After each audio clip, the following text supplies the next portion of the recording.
Halo John, ketemu lagi. Bahasan kali ini film tentang dunia perbadokan yang berjudul Meat Grinder. Film ini berkisah tentang wanita penjual mie ayam yang miskin. Hingga suatu ketika terjadi sebuah insiden dengan menemukan resep mie ayam paling maknyus sejagat raya.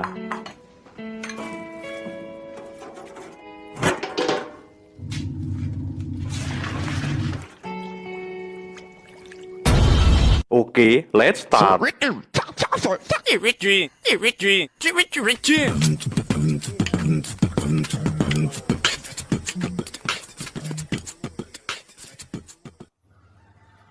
sudut sebuah kota Paris, kecamatan Thailand, seorang rentenir sedang menagih uang pada janda bernama Puput dengan menunjukkan sebuah surat perjanjian. Hutang ini adalah peninggalan suami Puput yang kabur bersama selingkuhannya. Sedangkan anaknya Puput bernama Bua mengintip dari belakang. Saat bekerja, Puput mengunci anaknya di dalam. Puput bekerja berjualan mie ayam di sebuah gang dan bersiap memasak. Bentar, ada kang becak lewat. Dan bersiap memasak mie dagangannya. Namun pagi itu adalah hari apes, di mana terjadi demonstrasi yang berujung bentrok antara mahasiswa dan aparat keamanan. Keadaan menjadi semakin rusuh ketika aparat menggunakan senjata dan gas air mata. Dalam keadaan itu tiba-tiba Puput ditarik oleh salah satu mahasiswa bernama Budi agar tidak terjebak dalam kerusuhan. Setelah keadaan kondusif, Puput kembali dengan mendapati rombongnya sudah kacau serta isinya sudah kosong. Rugi bandar, John. Puput pulang dengan keadaan sedih dan tekor. Ditambah mendapati Bua malah main di luar. Entah keluar lewat mana nih bocah, padahal udah digembok dari luar. Maka Bua pun mendapat hukuman. Puput menjadi sedih bercampur aduk. Lalu tiba-tiba Bua mendekat dan menunjuk kalau rombongnya berlubang dengan darah mengalir. Ternyata itu salah satu mahasiswa yang tewas tertembak saat demo pagi tadi. Ya, karena udah rugi banyak, maka Puput memandikan jenazah. Namun bukan untuk dikubur, melainkan dicincang dan digiling. Lumayan, John. Malam itu Puput ke tabib Tongpeng untuk membeli obat dan tak sengaja bertemu Budi. Namun Puput gagak menghiraukannya.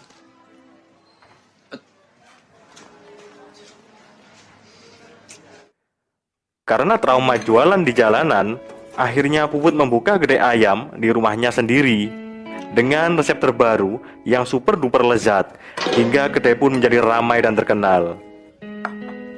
Ya, meskipun terkadang bubuk kaldu menyembul keluar, itu bukan masalah.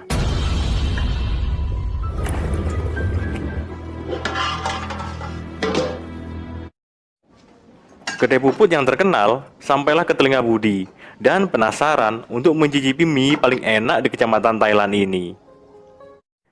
Si Budi ini akhirnya membantu Puput di kedai karena saking ramainya, dari mulai blonjo sampai kora-kora. Hingga Puput dan Budi semakin dekat.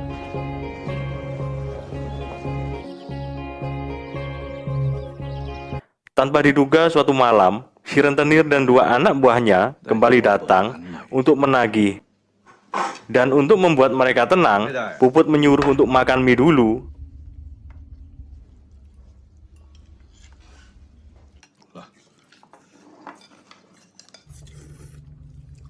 Mie itu begitu enak hingga mereka tak sadar Puput menutup teralis toko dan dibantailah ketiganya.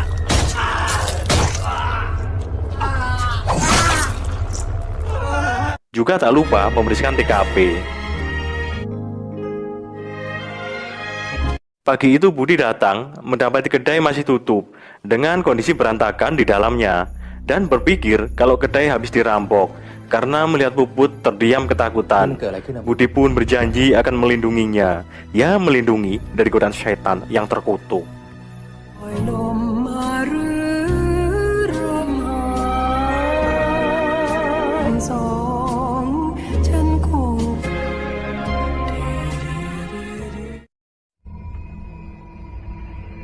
Setelah mantap-mantap, Budi mencari angin segar dengan keluar ke halaman belakang. Matanya yang penasaran tertuju pada sebuah gentong besar, dan isinya adalah mayat buah. Lah, Budi pun ketakutan setengah mati.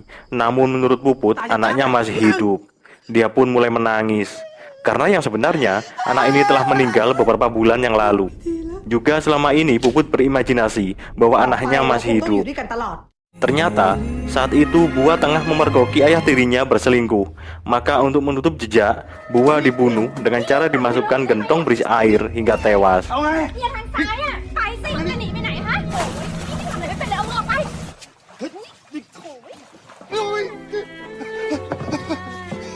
Puput yang baru pulang berjualan mie ayam mendapati kejadian itu dan langsung membantai keduanya.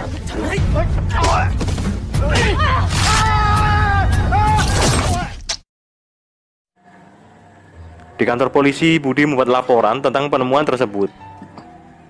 ผมเพิ่งรู้จักกับเธอได้ไม่นาน เธอก็เหมือนคนปกติทั่วไป Berbeda dengan Puput yang tak mau membuka mulut saat diinterogasi. แล้วตอนเนี้ยนายประวิตร Pihak kepolisian yang kasihan karena melihat Puput seperti orang depresi, akhirnya dibebaskan, dan kasus akan dilanjutkan saat polisi menangkap suami dan selingkuhannya. Padahal mereka tewas, John. Setelah kejadian itu, Budi sudah gak mau berhubungan dengan Puput, karena kini sudah berpacaran dengan gadis muda bernama Nita.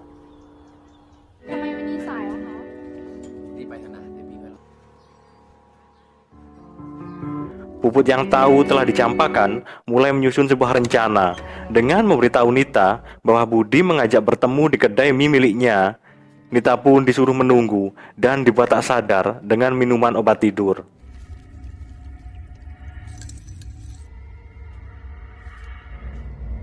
Saat berkunjung, Budi diberitahu bahwa pacarnya pergi dengan pemilik kedai mie ayam, maka Budi pun langsung langkah 1000.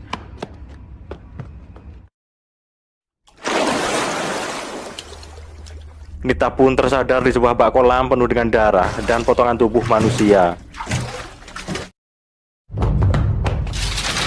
Budi akhirnya sampai di kedai dengan langsung menanyakan keberadaan Nita. Dan Puput menyuruh menunggu karena Nita sedang Indomaret sebentar membelikan Kinder Joy untuknya.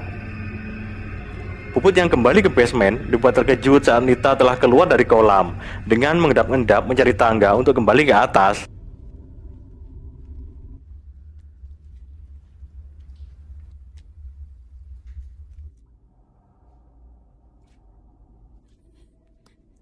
Namun sebuah pisau tiba-tiba menyat kakinya hingga terjatuh dan pingsan.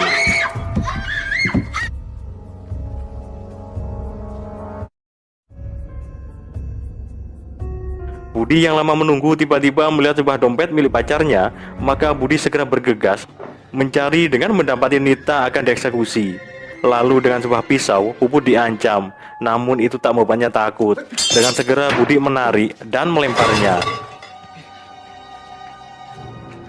Jelas saja Nita terbangun dengan ketakutan, dengan menuduh Budi telah bersekongkol untuk membunuhnya.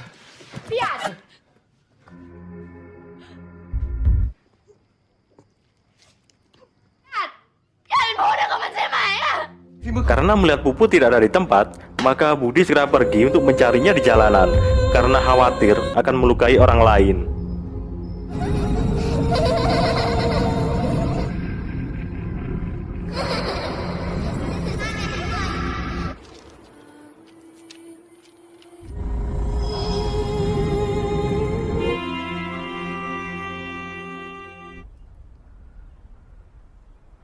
Hingga akhirnya Budi menemukan Puput di atas jembatan dengan menyuruh menyerahkan diri. เชื่อผมนะบุตรยอมมอบตัวเถอะนะบุตร Bersamaan aparat yang datang, maka Puput langsung terjun ke sungai yang dalam dan tak kembali muncul ke permukaan.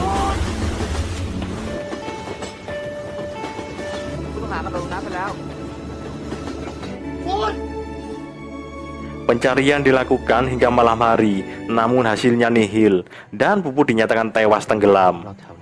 Bersamaan salah seorang polisi datang untuk menangkap Budi dengan dakwaan pembunuhan.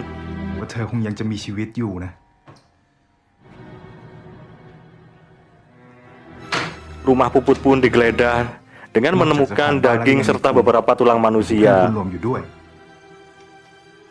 Dan di akhir scan, ternyata Puput masih hidup.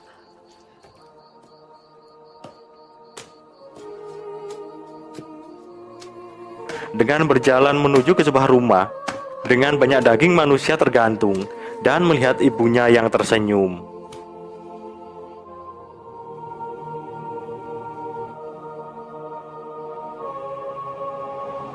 Film berakhir dengan menggantung. Film ini begitu mengerikan dan penuh kisah pilu karena Puput dari kecil sudah merasakan pelecehan seksual dari ayah tiri maupun orang lain, sehingga membuat trauma psikis. Dengan tidak bisa membedakan antara realita dan mimpi, maka jiwa psikopat pun tertanam pada dirinya meskipun orang lain melihatnya sebagai orang waras.